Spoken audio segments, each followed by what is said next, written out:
بسم اللہ الرحمن الرحیم وَلَقَدْ يَسَّرْنَا الْقُرْآنَ لِلذِّكْرِ فَهَلْ مِن مُدَّكِرٍ۔ السلام علیکم ورحمۃ اللہ۔ الحمدللہ وکفیٰ وسلام علی عبادہ الذین اصطفیٰ، اما بعد فاعوذ باللہ من الشیطان الرجیم، بسم اللہ الرحمن الرحیم۔ لو کان عرضا قریبا وسفرا قاصدا لاتبعوک ولکن بعدت علیہم الشقہ فسیحلفون باللہ لو استطعنا لخرجنا معکم یہلکون انفسہم واللہ یعلم انہم لکاذبون۔ سورہ توبہ کی آیت نمبر 42۔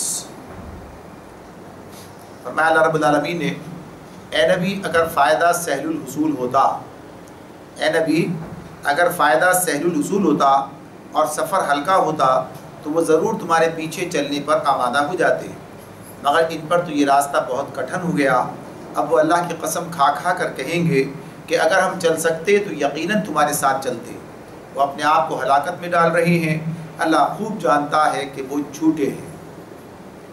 یہ بات اللہ تعالیٰ نے ایک طرف تو پہلے جو بات ہمارے سامنے آ چکی ہے، گزری ہے کہ اللہ تعالیٰ نے نکلنے کی دعوت دی ہے اور جھنجھوڑا ہے بلکہ، اور کہا ہے، مطالبہ کیا ہے کہ نکلو اللہ کے راستے میں، یہی تمہارے لیے بہتر ہے، تمہیں نکلنا چاہیے۔ لیکن اب یہ بات کس کے بارے میں ہو رہی ہے؟ یہ بات اللہ رب العالمین منافقین کے بارے میں بیان کر رہے ہیں کہ منافقین کا جو معاملہ ہے وہ بالکل الگ ہے۔ ان کا معاملہ یہی ہے کہ جو معاملات آسان ہوتے ہیں، جس کے اندر فائدہ حاصل ہونے کی توقع ہوتی ہے، لہذا اس معاملے میں وہ ساتھ دینے کے لیے تیار ہو جاتے ہیں۔ لیکن جب معاملہ مشکل ہو جائے، حالات مشکل ہو جائے اور فائدہ بھی مشکوک ہو جائے تو پھر اس کے اندر جو پیچھے ہٹ جاتے ہیں، پیچھے رہ جاتے ہیں۔ تو یہ ان کی کیفیت ہے۔ اللہ تعالیٰ یہ بات بتا رہے ہیں، چونکہ معرکہ جو ہے سخت ہے، معاملہ مشکل ہے، حالات اس طرح کے ہیں، سفر کٹھن ہے، یعنی قربانی زیادہ دینی پڑے گی، اور دشمن جو ہے وہ ایسا ہے کہ جس کے مقابلے کے اندر جو ہے اس بات کا امکان ہے کہ نقصان بھی ہو سکتا ہے، یعنی روم جیسی طاقت سے مقابلہ ہے اور موسم کی ساری سختیاں بھی اپنی جگہ پر ہیں، تو ایسے حالات میں نکلنے کے لیے آمادہ نہیں ہے۔ تو یہ بات کہ یہ اپنی اس کمزوری پر پردہ ڈالنے کے لیے قسمیں کھا کھا کر کہیں گے کہ اگر ہم چل سکتے تو ضرور چلتے، حالانکہ معاملہ کیا ہے کہ یہ چلنے کے لیے تیار ہی نہیں ہے، یہ جھوٹ بولنے والے ہیں۔ تو اللہ تعالیٰ کہتے ہیں کہ یہ اللہ خوب جانتا ہے کہ جھوٹے ہیں، یعنی یہ جو ہے اس طریقے سے اپنے آپ کو ہلاکت میں ڈال رہے ہیں، یہ طرز عمل جو ان کا انہیں نقصان پہنچانے والا ہے۔ اف اللہ عنک لما اذنت لهم حتى يتبين لك الذين صدقوا وتعلم الكاذبين۔ اے نبی اللہ تمہیں معاف کرے، تم نے کیوں انہیں رخصت دے دی؟ تمہیں چاہیے تھا کہ رخصت نہ دیتے، خود رخصت نہ دیتے، تاکہ تم پر کھل جاتا کہ کون لوگ سچے ہیں اور جھوٹوں کو بھی تم جان لیتے۔ یہ بات اللہ رب العالمین انہی منافقین کے بارے میں کہہ رہے ہیں۔ اچھا، اب یہاں جو انداز اختیار کیا ہے اف اللہ عنک، یعنی نبی کرم صلی اللہ علیہ وآلہ وسلم کو اللہ تعالیٰ نے پہلے بات کہی کہ اللہ تمہیں معاف کرے یا اللہ نے تمہیں معاف کر دیا۔ اب یہ بات ظاہر سی بات ہے کہ معافی کا معاملہ کس بنیاد پر ہو رہا ہے کہ آگے جو بات کی جا رہی ہے وہ یہ بات اس پر جو ہے اللہ تعالیٰ کی طرف سے گویا کہ یہ کہ ایک طرح سے ناپسندیدگی کا اظہار ہوا ہے، ہو رہا ہے کہ انہیں رخصت نہیں دینی چاہیے تھی۔ یہ لوگ آئے منافقین اور بہانے بنا بنا کر نبی کرم صلی اللہ علیہ وآلہ وسلم سے رخصت جو ہے وہ مانگی، اور آپ نے اپنے طبعی حلم کی وجہ سے جو آپ کا مزاج تھا، آپ نے اس بنیاد پر جو ہے وہ کہیے کہ انہیں دے دی جاتا، جاؤ ٹھیک ہے، نہیں چلنا چاہتے، تمہارے یہ مسئلے وہ مسئلے آ کر پیش کرنے شروع کیے۔ تو اللہ رب العالمین اس موقع پر یہ بات بتا رہے ہیں کہ یہ ٹھیک نہیں ہے، یہ بات جو ہے ان کے ساتھ تو سختی کا معاملہ ہونا چاہیے اور ان کی حقیقت کچا چٹا ان کا کھل جانا چاہیے۔ یعنی یہ پتہ تو ہے، خود نبی کرم صلی اللہ علیہ وآلہ وسلم کو بھی مخلص اہل ایمان کا بھی اندازہ ہے، اور جو اس طرح کے منافق ہیں ان کا بھی اندازہ ہے۔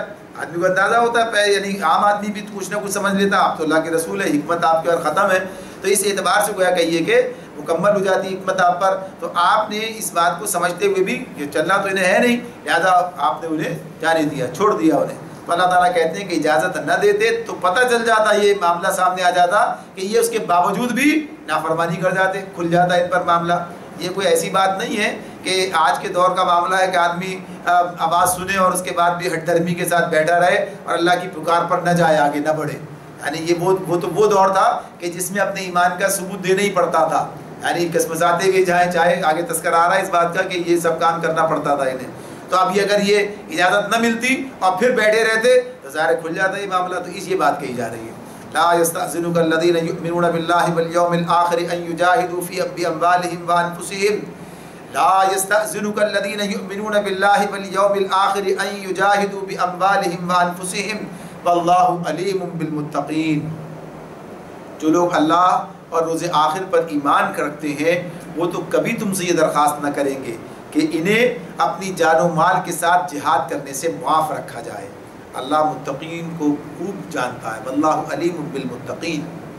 تو یہاں پر یہ بات کہ اس طرح کے بہانے بنانے والے کون لوگ ہیں، وہ مخلص اہل ایمان نہیں ہیں. یہ منافقوں کا ہی معاملہ ہے جو بہانے بنا بنا کر پیچھے ہٹ جاتے ہیں، پیچھے رہ جاتے ہیں، اور اس راستے میں آگے بڑھنے کا یا اس موقع سے گویا کہیے کہ فائدہ اٹھانے کے لیے آمادہ اور تیار نہیں ہوتے. وقت تقاضا کر رہا ہے، دین کا تقاضا ہے کہ اس موقع پر جان و مال لگا دیے جائیں، اور یہ پیچھے ہٹ رہے ہیں. تو ایسے موقع پر کون پیچھے ہٹتا ہے؟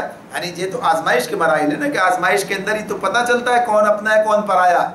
اس معاملے میں کہ مشکل حالات کے اندر جو آگے بڑھ کر ساتھ دیتا ہے، جو پھر کہیے کہ قدم سے قدم ملاتا ہے، جو کاندھے سے کاندھا ملاتا ہے، وہ ہوتا ہے سچا دوست اور سچا ساتھی. یعنی پتہ چلتا ہے جب تک صرف دعویٰ ہے، زبان سے کرنا ہے، اپنی باتیں کرنی ہے، اور کیا کہیے کہ جب زبانی سے کام لینا ہے. بہت سے لوگ ہوتے ہیں سامنے جو بڑے بڑے دعوے کرتے ہیں، لیکن جب وقت آتا ہے، مقابلہ ہوتا ہے، جب حالات ہوتے ہیں، اس وقت پتہ چلتا ہے کہ کون جو ہے سچا ہے اور کون جھوٹا ہے، مخلص کون ہے اور وہ کہیے کہ اس اعتبار سے منافق کون ہے.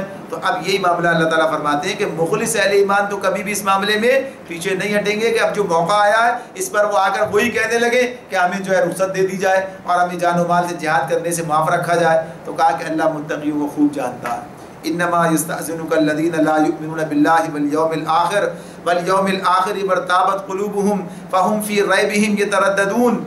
ایسی درخواستیں تو صرف وہی لوگ کرتے ہیں جو اللہ اور روز آخر پر ایمان نہیں رکھتے، جن کے دلوں میں شک ہے اور وہ اپنے شک ہی میں متردد ہو رہے ہیں.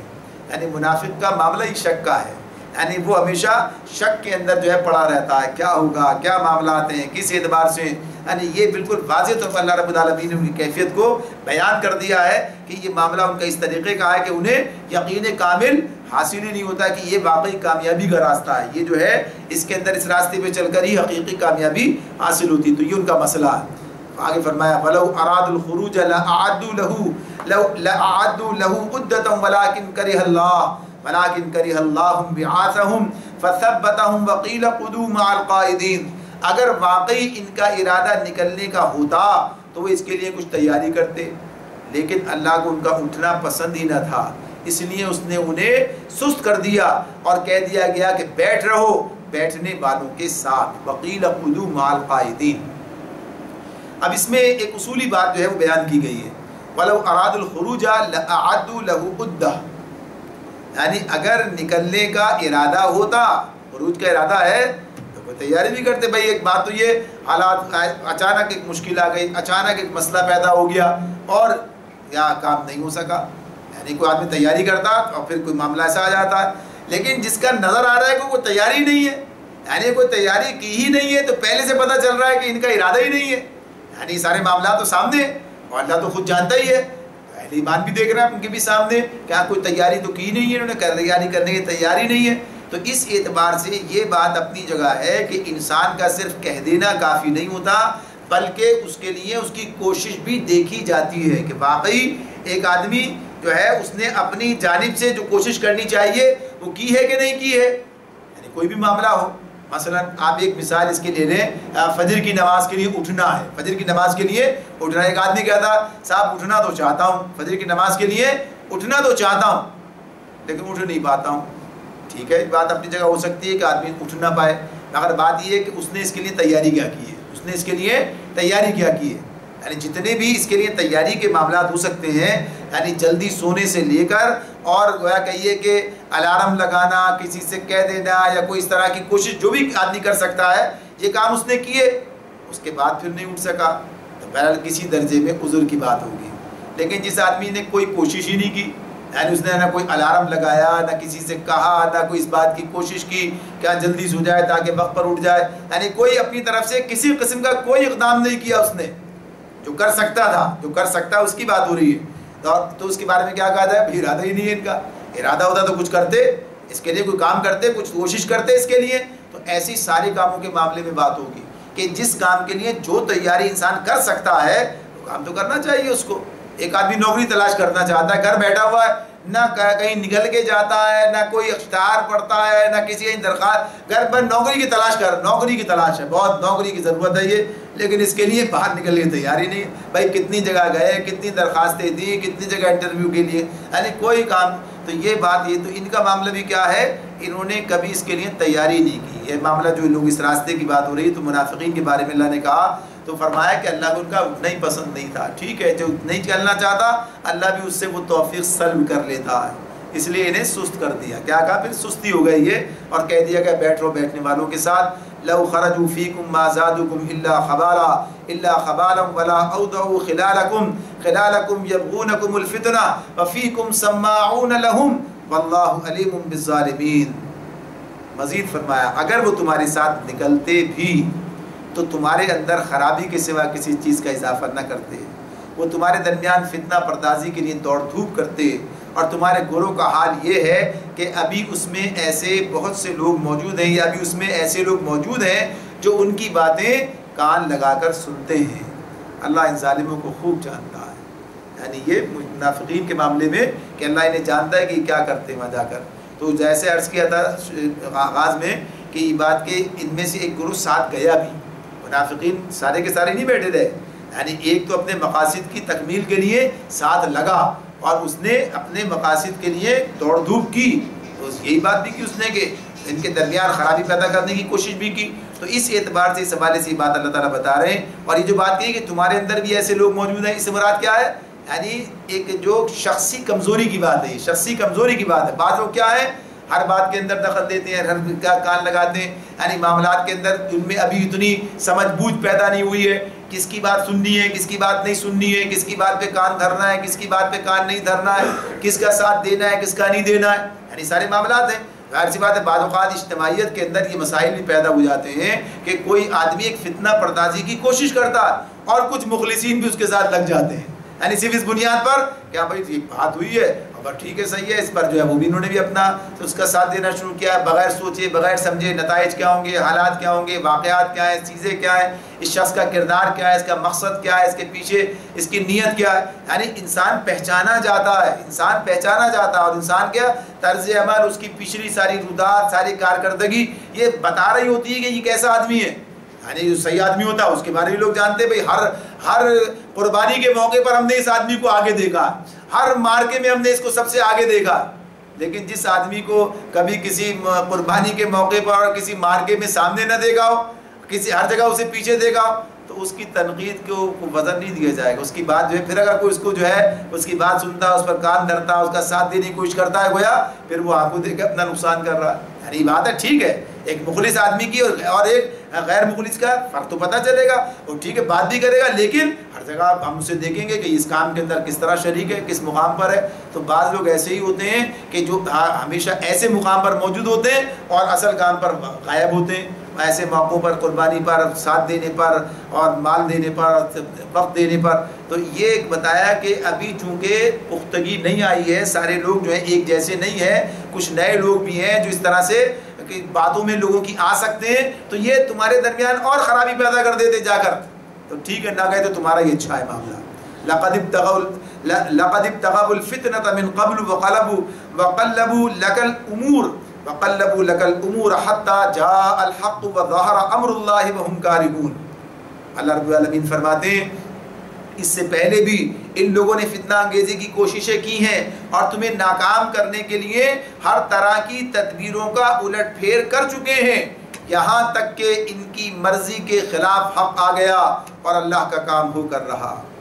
یہ کوئی آج نئی بات نہیں ہے، ان کا پہلے سے یہ معاملہ ہے، پہلے سے ان کی یہ روش ہے، انہوں نے تب کام کیے لیکن اللہ کا دین جو ہے وہ غالب ہو گیا، عرب کے اندر غالب ہو چکا ہے اور اب دنیا کے اندر غلبے کی طرف جا رہا ہے۔ یہ کام تو اپنی جگہ پر ہو رہا ہے لیکن یہ ابھی تک اس کے ساتھ مخلص نہیں ہوئے۔ وَمِنْهُمْ مَنْ يَقُولُ ائْذَن لِّي وَلَا تَفْتِنِّي أَلَا فِي الْفِتْنَةِ سَقَطُوا وَإِنَّ جَهَنَّمَ لَمُحِيطَةٌ بِالْكَافِرِينَ۔ ان میں سے کوئی ہے جو کہتا ہے کہ مجھے رخصت دے دیجئے اور مجھ کو فتنے میں نہ ڈالیے۔ سن رکھو، فتنے ہی میں تو یہ لوگ پڑے ہوئے ہیں، اور جہنم نے ان کافروں کو گھیر رکھا ہے۔ یعنی اس درجے کی مکاری اور اس درجے کی ان کی خرابی ہے کہ جس کو اللہ تعالیٰ یہاں بیان کر رہے ہیں کہ کہتے ہیں کہ اب رسول اکرم صلی اللہ علیہ وسلم سے آ کر کہتے ہیں وَمِنْهُمْ مَن يَقُولُ، ان میں تو کوئی ایسا بھی جو کہتا ہے کہ مجھے اجازت دیجئے، مجھے رخصت دیجئے، اور وَلَا تَفْتِنِّي، مجھے فتنے میں نہ ڈالیے۔ یعنی فتنے میں نہ ڈالیے کا مطلب کیا ہے؟ یعنی گویا کہیے کہ یہ فتنے کی دعوت دی جا رہی ہے انہیں، یعنی اللہ کے راستے میں جہاد و قتال کے لیے دعوت دی جا رہی ہے، لیکن اس کو بھی وہ گویا کہیے کہ اپنے نفس کی جو خرابی ہے اس کو دلیل بنا کر اپنی پاکیزگی کے جو ہے گویا ڈنڈورا پیٹتے ہیں۔ تو اس بارے میں کہا جاتا ہے کہ اس کے بارے میں ایک منافقین کے اندر ہی ظاہر سی بات ہے کہ جس نے یہ بات کی تو جد بن قیس کی بات آتی ہے۔ جد بن قیس کے متعلق یہ بات آئی ہے روایت میں کہ اس نے نبی کرم صلی اللہ علیہ وسلم سے آ کر یہ بات عرض کی کہ میں ایک حسن پرست آدمی ہوں، میری قوم کے لوگ میری اس کمزوری سے واقف ہیں کہ عورت کے معاملے میں مجھ سے صبر نہیں ہو سکتا، ڈرتا ہوں کہ کہیں رومی عورتوں کو دیکھ کر میرا قدم پھسل نہ جائے۔ یعنی ایسی بےہودگی کی بات، ایسی بے شرمی کی بات، ایسی یعنی یہ عذر کے طور پر پیش کیا۔ تو اللہ تعالیٰ کہتے ہیں، وہ کہتے ہیں وَلَا تَفْتِنِّي، مجھے فتنے میں، آزمائش میں نہ ڈالیے کہ میں کہیں گمراہ نہ ہو جاؤں۔ یہ گمراہی کے میں تو پڑے ہوئے ہیں، اللہ تعالیٰ کہتے ہیں تو جہنم یہ انہیں گھیرے ہوئے اسی کے اندر پڑے ہوئے ہیں۔ یہ یعنی انہوں نے کام کر رکھے ہیں کہ صاحب اس کے اندر تو اب ایسا موقع ہے کہ میں بعض لوگ کیا کام کرتے ہیں، بھائی جھگڑا ہو جائے گا، فلاں ہو جائے گا، میں بچنا چاہتا ہوں، میں اس سے لہٰذا میں کام ہی نہیں کرتا۔ کام ہی نہیں کرتے، کیا بات ہوئی ہے؟ اس اعتبار سے گویا کہیے کہ انسان کو یہ شیطان جو ہے اس طریقے سے بعض لوگوں کو اس طرف گمراہی کی طرف لے جاتا ہے کہ وہ نیک کام کے، یہ تو بہت ہی بےہودگی کی بات ہے جو اس شخص کی جد بن قیس کے حوالے سے آتی ہے، لیکن عام طور پر بہت سے لوگ اس لیے بھائی یہ بعض لوگ کہتے ہیں اے سننے اب کیا کریں گے، مزید سن کر پہلے ہی سنا اس پر عمل نہیں ہوتا، لہٰذا اب کیا ہے، اب سننے کے لیے تیار نہیں ہے۔ بھائی پہلے جو سنا ہے اسی پر عمل نہیں ہوتا، اور ذمہ داری سن کر تو کام کرنا چاہیے، اور بہرحال یہ جو ہے ابھی تک جتنا اسی پر نہیں، لہٰذا اب اور سن کے کیا کریں گے، لہٰذا سننا بھی بند کر دیا آج سے ہم نے۔ یعنی عمل تو جو سنا اس پہ کرتے نہیں ہیں اور مزید سننے کے لیے تیار نہیں ہے، لہٰذا معاملہ ختم ہو گیا یہ۔ تو یہ کوئی اپنی ایسی کوئی توجیہات پیش کرنا ہے، یہ سب شیطانی وسوسے ہیں جو انسان جن کا شکار ہو جاتا ہے، اسے کام جو کرنا اسے کرنا چاہیے، جو پکار ہے یہ بات اپنی جگہ ہے کہ ہاں ٹھیک ہے یہ کام بھی کرے، نہیں کر رہا تو کرنا شروع کرے، اللہ سے طلب کرے، توفیق مانگے۔ تو اس اعتبار سے اللہ تعالیٰ فرماتے ہیں کہ یہ جن کے اپنے جس طرح کے بہانے ہیں یہ انہیں جہنم میں لے کر جائیں گے۔ ان تصبک حسنۃ تسؤہم وان تصبک مصیبۃ یقولوا قد اخذنا امرنا من قبل ویتولوا وهم فرحون۔ تمہارا بھلا ہوتا ہے تو انہیں رنج ہوتا ہے، تمہارا بھلا ہوتا ہے تو انہیں رنج ہوتا ہے، اور تم پر کوئی مصیبت آتی ہے تو یہ منہ پھیر کر خوش پلٹتے ہیں اور کہتے جاتے ہیں اچھا ہوا ہم نے پہلے ہی اپنا معاملہ ٹھیک کر لیا۔ یہ کیفیت منافقین کی ہے جو اللہ رب العالمین بیان فرما رہے ہیں کہ انہیں اہل ایمان کے نقصان سے کوئی یعنی کوئی غم کی بات نہیں ہے، ان کے فائدے سے انہیں کوئی خوشی کی بات نہیں ہے، بلکہ الٹا معاملہ ہے، ان کا فائدہ ہو تو انہیں غم ہوتا ہے۔ یعنی یہ کہاں سے انہیں مل گیا، اور اگر کوئی تکلیف پہنچ جائے یار چلو ہم نے اپنا معاملہ ٹھیک کر لیا، ہم تو بچ گئے، ہم نے یہ سب کام کیا، بڑی عقل مندی کے فیصلے کیے۔ تو یہ ان کی گویا نفاق کی علامت ہے جو اللہ بیان فرماتے ہیں۔ قل، آپ ان سے کہہ دیجئے لن یصیبنا الا ما کتب اللہ لنا هو مولانا وعلی اللہ فلیتوکل المؤمنون۔ اب انہیں جواب دیا جا رہا ہے اہل ایمان کی طرف سے، اللہ تعالیٰ فرما رہے ہیں کہ ان سے کہہ دو، یعنی ان سے کہو کہ ہمیں ہرگز لن یصیبنا، ہمیں ہرگز کوئی برائی یا بھلائی نہیں پہنچتی مگر وہ جو اللہ نے ہمارے لیے لکھ دی ہے، اللہ ہی ہمارا مولا ہے، اور اہل ایمان کو اسی پر بھروسہ کرنا چاہیے۔ یعنی اس معاملے میں بالکل یہ بات طے شدہ ہے، یہ بات جو اس مقام پر آ رہی ہے یہ اپنی جگہ پر ایک بڑی واضح اللہ تعالیٰ کی طرف سے گویا کہیے کہ یہ فرق جو ہے وہ بیان کیا جا رہا ہے کہ منافق کی کیفیت کیا ہے، وہ ہمیشہ اسی فکر میں لگا رہتا ہے کدھر فائدہ کدھر نقصان، ایسا نہ ہو جائے نقصان ہو جائے، کبھی کبھی جانے کے لیے بھی یار یہ تو بڑی غلطی ہو گئی، اس مارکے میں ہم بھی ساتھ چلے جاتے، بڑا مال ملا، ادھر سے تو بڑی غنیمت ملی ہے، بہت دولت مل گئی، ان کو بڑا حصہ مل گیا اور ہم تو رہ گئے پیچھے، کاش ہم بھی چلے جاتے۔ یعنی اس طرح کی باتیں گویا کہیے کہ یہ صورتحال ان کی بنتی ہے، اس طرح ناپتے رہتے ہیں پیمانہ، اور نقصان ہو جائے تو بڑا اچھا ہوا کہ نہ گئے. تو یہ کہ اہل ایمان کی بات کیا ہے؟ اہل ایمان کا معاملہ یہ ہے کہ وہ ان کا جو عقیدہ اور ان کا جو قول اور پھر اسی کے مطابق ان کا عمل کیا ہے کہ یہ سب چیزیں اللہ کی طرف سے، یعنی کوئی بھی فائدہ نقصان سب کیا ہے؟ اللہ کی طرف سے. اور بات کیا ہے؟ بنیادی طور پر اہل ایمان کے لیے تو ہر چیز میں فائدہ ہی فائدہ. اگلی آیت کے اندر یہ بات آ رہی ہے.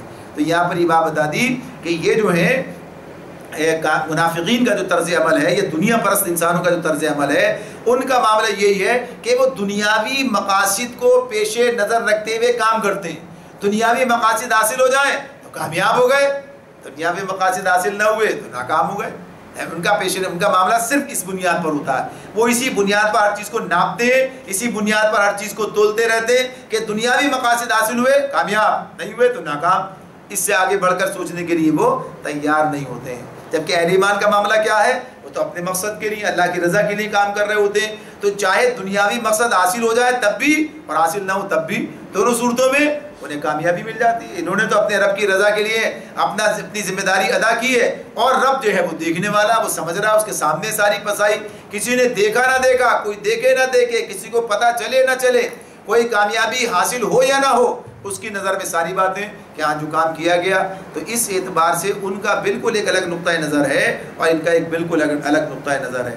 اگر وہ جان بھی جاتی ہے تو وہ کامیابی سے ہمکنار ہو جاتے ہیں، یعنی وہ اس کو بھی کامیابی سمجھتے ہیں. اور اگر فتح حاصل ہو جائے تو وہ تو بظاہر سامنے ہی کامیابی کی شکل ہی نظر آ رہی ہے. تو اس اعتبار سے ان کے لیے معاملہ اسی طرح. تو آگے اللہ تعالیٰ یہی بات بیان کرتے ہیں. آگے کیا کہا؟ فرمایا قل، آپ ان سے کہہ دیجئے، هل تربصون بنا الا احدى الحسنيين وَنَحْنُ نَتَرَبَّصُ بِكُمْ أَن يُصِيبَكُمُ اللَّهُ بِعَذَابٍ مِّنْ عِندِهِ أَوْ بِأَيْدِينَا فَتَرَبَّصُوا إِنَّا مَعَكُمْ مُتَرَبِّصُونَ. ان سے کہو، قل، آپ ان سے کہو، هَلْ تَرَبَّصُونَ بِنَا إِلَّا إِحْدَى الْحُسْنَيَيْنِ، تم ہمارے معاملے میں جس چیز کے منتظر ہو وہ اس کے سوا اور کیا ہے کہ دو بھلائیوں میں سے ایک بھلائی ہے. وہی بات جو بھی کر رہے تھے.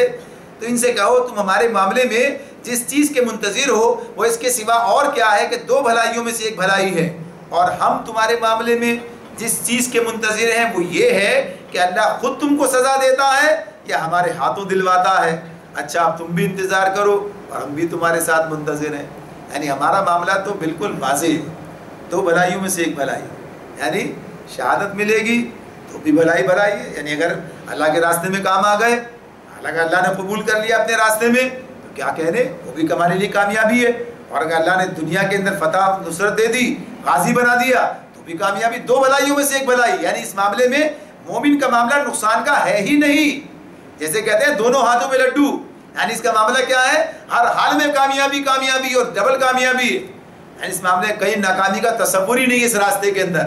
یعنی یہ وہ راستہ ہے جہاں ناکامی کا گزر ہی نہیں ہے، کامیابی ہی کامیابی ہے. ایسے کون سے کام ہو سکتا ہے؟ یہی کام ہے جس کے اندر یہ. باقی ان کا معاملہ کیا ہے؟ ان کا معاملہ تو ظاہر ہے کوئی دنیا پرستی، دنیاوی فائدہ ہو گیا تو کامیاب ہے بھائی، بڑا کام ہو گیا. اور اگر نہیں ہوا تو بڑا کام ہو گیا، کچھ بھی نہیں ہو سکا بھائی، اتنے پیسے خرچ ہو گئے، اتنا مشقت سے اتنا سارا معاملہ ہوا، یہ سب کچھ ہوا، یہ کیا وہ کیا اور کچھ نہ نکلا. یہ بات تو ہے ہی نہیں، پیمانہ یہ رکھا ہی نہیں ہے. پیمانہ تو یہ ہے کہ اپنی ذمہ داری پوری کی نہیں کی، پوری کی تو کامیاب، کسر رہ گئی تو معافی تلافی کرو، معاملات ٹھیک کرو. اس اعتبار سے یہ بات. اور ان کے معاملے میں کیا ہے؟ تمہارا معاملہ ہی تو بتا دیا کہ منافقین کے معاملے میں کہ تمہارا انجام وہی ہونے والا. اب دیکھتے ہیں کہ اللہ ہمارے ہاتھوں سے تمہیں سزا دلواتا ہے، یعنی وہ طاقت حاصل ہو جاتی ہے، مقام آ جاتا ہے کہ اللہ ہمارے ہاتھوں سے تمہیں دلوائے، یا پھر اللہ کے اپنے نظام کے تحت، اپنے فیصلے کے تحت سزا تو ملنی ہے. یعنی کافروں کو، منافقوں کو، مشرکوں کو ان کا انجام کبھی بھلا نہیں ہو سکتا. یعنی اگر کبھی اہل ایمان کمزور بھی ہوں گے تو کیا ہوگا؟ ان کا اپنا انجام ان کے ہاتھوں آئے گا، اللہ تعالیٰ خود اس کا انتظام کرے گا. یعنی اس معاملے میں تو یہی بات بتائی کہ یا تو اللہ جب اہل ایمان اس لائق ہو جاتے ہیں، اتنی طاقت حاصل کر لیتے ہیں، انہیں یہ مقام حاصل ہو جاتا ہے، تب وہ اللہ ان کے ذریعے سے ان کا پیک پونی کرتا ہے، انہیں سزا دلواتا ہے. اور ورنہ اللہ کے نظام کے تحت بہر ان کے لیے سزا ہے، دنیا میں بھی آتی ہے، آخرت میں بھی آتی ہے. قل انفقوا طوعا او کرہا لن يتقبل منکم انکم کنتم قوما فاسقین. ان سے کہو تم اپنے مال خواہ راضی خوشی خرچ کرو یا بکراہت، بہرحال وہ قبول نہ کیے جائیں گے، بہرحال وہ قبول نہ کیے جائیں گے، کیونکہ تم فاسق لوگ ہو، کیونکہ تم فاسق لوگ ہو۔ اس معاملے میں جو بات اللہ رب العالمین یہاں پر بیان کر رہے ہیں ہمارے سامنے کہ ان سے کہو کہ تم اپنے مال خواہ راضی خوشی خرچ کرو یا بکرات، راضی خوشی بکرات۔ اب ایک تو بات یہ کہ آدمی خوشی سے کر رہا ہے، بھائی اب یہ تو خوشی سے کام کر رہا ہے، اس میں کیا ہے؟ ایک مجبوری میں کر رہا ہے، کیا کریں مجبوری ہے، اب کرنا تو پڑے گا ہی، اب کچھ نہ کچھ تو بہرحال کرنا ہے، مجبوری، اب یہ حالات ایسے پیدا ہو گئے، اب یہ آ گیا ہے سر پہ معاملہ اور دینا ہے۔ تو ایک تو یعنی مجبوری میں زبردستی کا دینا ہے، اور ایک یہ ہے کہ خوشی سے دینا ہے۔ دونوں کے معاملے میں اللہ تعالیٰ یہاں کیا کہتے ہیں؟ لن یتقبل منکم، تم سے یہ قبول نہیں کیا جائے گا۔ کن سے بات ہو رہی ہے یہ؟ انکم کنتم قوما فاسقین، اس لیے کہ تم فاسق لوگ ہو۔ تو یہاں پر یہ بات بہت واضح طور پر بیان کی جا رہی ہے کہ اخلاص، ایمان، فرما برداری یہ بنیاد ہے۔ اگر یہ موجود نہیں ہے تو پھر نہیں دیا جائے گا، ظاہر سی بات اللہ تعالیٰ قبول نہیں کرے گا۔ یعنی اللہ تعالیٰ کو مال کی ضرورت تھوڑی ہے کہ اللہ کو مال کی ضرورت ہے کہ بھائی لوگ بھائی جہاں سے ملے لے آؤ، جہاں سے ملے، جتنا ملے، جیسے ملے بس لے آؤ، کوئی پرواہ کی بات نہیں ہے، کام پورا ہونا چاہیے، بس آنا چاہیے۔ ایسا نہیں ہے، یہ تو قبولیت کی بات ہے، اور قبولیت کے لیے کیا چیز شرط ہے؟ اخلاص شرط ہے، ایمان، اخلاص۔ اخلاص نام ایمان کا ہے، یعنی اخلاص چاہیے، ایمان چاہیے۔ تو اس اعتبار سے یہ نہیں ہوگا تو قبولیت سے مراد کیا ہے؟ آخرت میں کوئی حصہ نہیں ملے گا، اس کا کوئی بدلہ نہیں مل سکے گا اللہ کے پاس قبول ہونے کی بات۔ دنیا میں اگر کوئی قبول کر بھی لے، کرتا ہے دنیا کے اندر، تو ظاہر سی بات ہے کہ لوگوں کے دل نہ کھول کے دیکھے جاتے ہیں، نہ اس کی بات ہے، نہ اس کے معاملہ اس طرح کا ہے۔ یہ تو جس وقت وہی نازل ہو رہی ہے اس دور کے معاملات دوسرے ہیں۔ تو اس اعتبار سے یہ بات جب تک کہ کھلی صریح قسم کی بات نہ ہو کہ ظلم کا مال ہے، زیادتی کا مال ہے، اور گویا کہیے کہ حرام کا مال بالکل واضح طور پر ہو، تو آدمی کو اس معاملے کے اندر بہرحال احتیاط کرنی ہے، لیکن عام حالات کے اندر وہ بات اس درجے کی نہیں ہے۔ تو لیکن اصل تو قبولیت اللہ کے پاس ہے تاکہ اس کا بدلہ ملے۔ تو یہاں پر کیا کہا کہ اللہ قبول نہیں کرے گا۔ تو بعض منافقین ایسے بھی تھے جو کہتے تھے بھائی یہ مال لے لو، مال دے دیتے ہیں، چلو ٹھیک ہے، اپنا شمار تو رہے گا انہی کے ساتھ، یار اپنا جان مان تو نہیں لگا سکتے، وقت نہیں دے سکتے، لیکن اپنا کرنا پڑے گا۔ یہ صورتحال ہے آج کے دور میں بھی۔ آپ یہ دیکھیں گے، یہ معاملات آپ کے سامنے آئیں گے کہ سب کو راضی کرنے کے لیے ان کو بھی بڑے بڑے چندے دینے، ان کو بھی بڑے بڑے چندے دینے، ان کے ساتھ بھی ہیں۔ کبھی یہ جو انتخابی معاملات آتے ہیں اس کے اندر بڑی چیزیں آتی ہیں سامنے، آپ دیکھیں یہ جو بڑے بڑے سرمایہ دار جنہیں اپنے تحفظ درکار ہوتا ہے، یا جنہیں اپنے مفادات عزیز ہوتے ہیں، جو گویا کہیے کہ کچھ اپنے منصوبے رکھتے ہیں، تو وہ بنا کر رکھنے کے لیے ادھر بھی یعنی گویا کہیے کہ کام کر رہے ہوتے ہیں، اس مقصد کے لیے دیتے ہیں اور پیش کرتے ہیں صاحب، اور ظاہر سی بات ہے کہ پھر اس کے نتائج جو ہے ظاہر اس کے مطابق وصول کرنا چاہتے ہیں۔ تو یہ معاملہ کیا ہے؟ بنیادی طور پر یہ اپنے مقصد کے لیے ہے، ان کے ساتھ اخلاص کی بنیاد پر نہیں ہے، ان کے نظریے کے ساتھ وابستگی ہے، ان کے ساتھ اخلاص کا معاملہ۔ بھائی یہ آئیں گے تو اپنا کام نکالنا ہے ان سے، اور یہ آئیں گے تو ان سے اپنا کام نکالنا ہے، تو دونوں کے ساتھ ہی معاملات جو ہے مقصد یہ ہے۔ تو بنیادی طور پر یہاں چونکہ اہل ایمان کے ساتھ اپنا شمار کرانا ہے، اور ان کے ساتھ جو فائدے اور سب چیزیں موجود ہیں وہ ان سے حاصل کرنی ہے، لہذا یہ معاملہ ان کے ساتھ اس طرح کا رکھا جائے گا۔ تو آئیے اس میں اخلاص اللہ کی خاطر نہیں ہے، اللہ کی رضا کے لیے نہیں ہے، اس مقصد کی سربلندی کے خاطر نہیں ہے، ورنہ یہ ہو سکتا ہے، یہ عین ممکن ہے کہ ایک آدمی اگر وقت نہیں دے سکتا، واقعتاً نہیں دے سکتا، مال خرچ کرتا ہے، ٹھیک ہے، اپنی جگہ بات قبول کی جائے گی، لیکن یہ بات نہیں ہوگی کر سکتا ہے پھر نہیں کرتا۔ کوئی چیز کسی کا متبادل نہیں ہے، کوئی چیز کسی چیز کا متبادل۔ ایک آدمی کہے بھائی میں روزہ تو نہیں رکھ سکتا، البتہ مجھ سے آپ جو زکوٰۃ ڈبل لے لیں، میں نماز نہیں پڑھ سکتا، چلو ایک اور گناہ اس کا بھی لے لیں مجھ سے، لیکن یہ کام نماز کے لیے تو نماز پڑھنی پڑے گی، کوئی صدقہ کوئی زکوٰۃ اس کے مد مقابل اس کا مداوع نہیں کر سکے گی، یعنی اس کے لیے جو کام جس درجے کا وہ کام کرنا پڑے گا۔ یعنی یہ الگ بات ہے کہ ایک آدمی ظاہر سی بات ہے کہ معذور ہو گیا ہے، اب روزہ رکھنے کے قابل نہیں ہے، اب وہ کہتا ہے جی میں فدیہ دینے کے لیے تیار ہوں، میں یہ کام کرتا ہوں، میں یہ کام اس طرح کر رہا ہوں۔ تو بہرحال یہ اس صورت کے اندر بات اپنی جگہ ہوگی، لیکن پھر بھی بعض چیزیں ایسی جو آدمی کر سکتا ہے، جیسے نماز ہے، اس کا معاملہ یہی ہے کہ آدمی معذور ہے تو معذوری کی حالت میں پڑے، جس طرح اس کے لیے گنجائش رکھی ہے اللہ نے اس طرح یہ کام کرے گا، اس کا متبادل کوئی دوسری چیز نہیں بنے گی۔ تو ایسی جنہیں وقت اپنا اس راستے میں لگانا ہے، مال کے ساتھ جان کی کا مطالبہ بھی ہے، تو یہ کام اس کے بغیر نہیں چلے گا۔ تو اخلاص ہونا شرط ہے بنیادی طور پر۔ تو یہاں بھی بات بتائی ہے، اور آگے فرمایا اس میں اللہ نے وما منعهم ان تقبل منهم نفقاتهم الا انهم كفروا بالله ورسوله ولا یأتون الصلاۃ الا وهم کسالى ولا ينفقون الا وهم کارہون. یعنی اصل مسئلہ کیا ہے؟ یہ نہیں کہ اللہ تعالیٰ جو ہے یہ کہتے بھی تھے کہ جب یہ معاملات چلے ہیں بعض لوگوں کے بارے میں بات آتی ہے کہ جب وہ ان کے پر پابندیاں لگائی گئی تم لوگ ہم سے چلتے ہو، یہ جو ہے ہمارے ساتھ حسد کر رہے ہو، یہ معاملہ، یہ اللہ تعالیٰ فرمانے جواب دے رہے ہیں. کیا کیوں نہیں کیا ان کا؟ ان کے دیے ہوئے مال قبول نہ ہونے کی کوئی وجہ اس کے سوا نہیں ہے کہ انہوں نے اللہ اور اس کے رسول سے کفر کیا ہے. نماز کے لیے آتے ہیں تو کسمساتے ہوئے آتے ہیں، اور راہ خدا میں خرچ کرتے ہیں تو بادل ناخواستہ خرچ کرتے ہیں. یہ بات اللہ رب العالمین ان کے بارے میں بتا رہے ہیں کس وجہ سے اللہ نے ان کے ساتھ یہ معاملہ کیا کہ ان کے مال قبول کرنے سے انکار کر دیا، یعنی انہیں اس کا اجر نہیں ملے گا، انہیں اس کا بدلہ نہیں ملے گا. تو بنیادی طور پر یہ کیفیت جو ان کے ہمارے سامنے آتی ہے یہ اسی بنیاد پر کہ ایمان اور اخلاص کا نہ ہونا، یہ ہے بنیاد.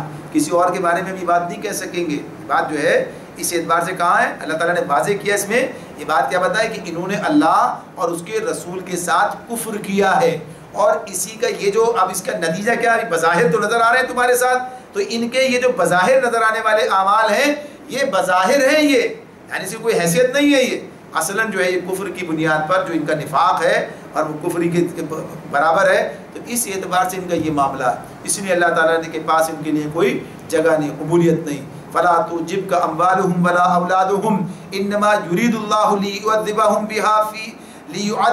في الحياة الدنيا وتزهق انفسهم وهم كافرون. فرمایا اللہ نے کہ ان کے مال اور دولت اور کثرت اولاد کو دیکھ کر دھوکہ نہ کھاؤ. اللہ تو یہ چاہتا ہے کہ انہی چیزوں کے ذریعے سے ان کو دنیا کی زندگی میں بھی مبتلا عذاب کرے اور یہ جان بھی دے تو انکار حق کی حالت ہی میں دے. یعنی یہ جو کیفیت ان کے بارے میں بتائی ہے یہ بتایا. اب آدمی دیکھتا ہے دیکھو کیا مزے ان کے، کیا عیاشی لگی ہوئی ہے، کیا دیکھو ان کے پاس سب کچھ انہیں مل رہا ہے، اور ظاہر سی بات ہے کہ اللہ کی مرضی کے بغیر تو مل نہیں سکتا ہے، اللہ دے رہا ہے ان کو یہ ساری چیزیں. تو یہ بات بتائی جا رہی ہے کہ اس کو دیکھ کر دھوکہ مت کھاؤ. یہ ان کے لیے سامان آزمائش بنا دیا، اور گویا کہ یہ آزمائش کے بعد پھر مزید یہ کہ یہی انہیں سزا دینے کا ذریعہ بھی بنا دیا. بعض لوگوں کے لیے اولاد بھی مصیبت بن جاتی ہے، مال بھی مصیبت بن جاتا ہے. انسان سمجھتا نہیں. اولاد کے معاملے میں تو سمجھ ہی رہا ہوتا ہے.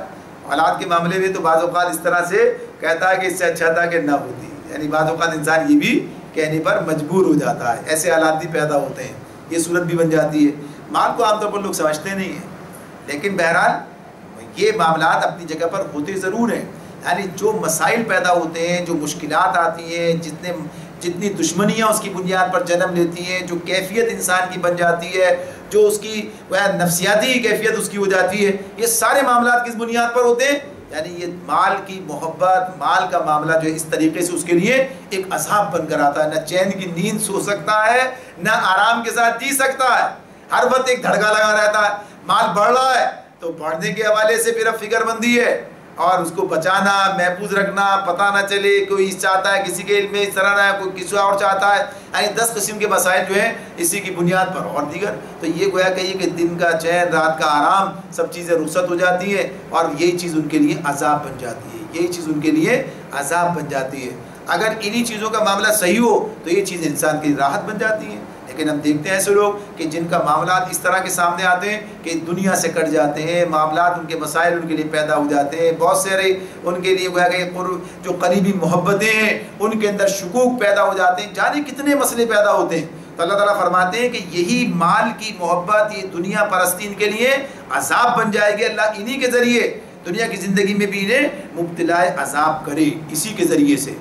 تو اور یہ بھی ہے کہ یہ جان بھی دے تو انکار حق ہی کی حالت میں دے. یعنی اسی دنیا پرستی میں لگ کر انہیں موقع ہی نہ ملے کہ یہ واپس پلٹیں. یعنی بعض اوقات دنیا جو ہے اتنا انسان کو اپنے اندر منہمک کر لیتی ہے اور اتنا وہ اس کے اندر پھنس جاتا ہے، بس اب کروں گا، جب کروں گا، اس طرح کرنا ہے یہ، لیکن اسی کے اندر پھنسا اور لگا رہتا ہے اور کچھ نہیں کر پاتا ہے. منصوبے رکھتا ہے، ارادے باندھتا ہے، ساری باتیں کرتا ہے، لیکن بس چلو ابھی نہیں ہو سکا، آپ کس دفعہ کر لیں گے. آپ دیکھیں بہت سی مثالیں ملی، جیسے حج کا معاملہ سامنے آتا ہے، اس دفعہ تو بھائی سیزن ہے، کاروبار کا معاملہ، اس دفعہ یہ، اگلی دفعہ، پھر اگلی دفعہ دیکھتے ہیں، اگلی دفعہ پتہ چلتا ہے وہ اگلی دفعہ آنے ہی نہیں پاتی ہے کبھی، بس وہ اسی طرح سے، اور یہ معاملہ اس دفعہ تو مال یہاں لگا دیا، یہ کام اور یہ کام بھی کرنا ہے اس کے لیے یہ، لیکن یہ بھی کرتے ہیں، اب پتہ چلتا ہے کرتے کرتے اسی کے اندر کام ختم ہو جاتا ہے، اس کی محبت اتنی بڑی ہوتی ہے کہ دل جو ہے آمادہ نہیں ہوتا کہ وہ جو ہے دل سے ہی کام کر لے۔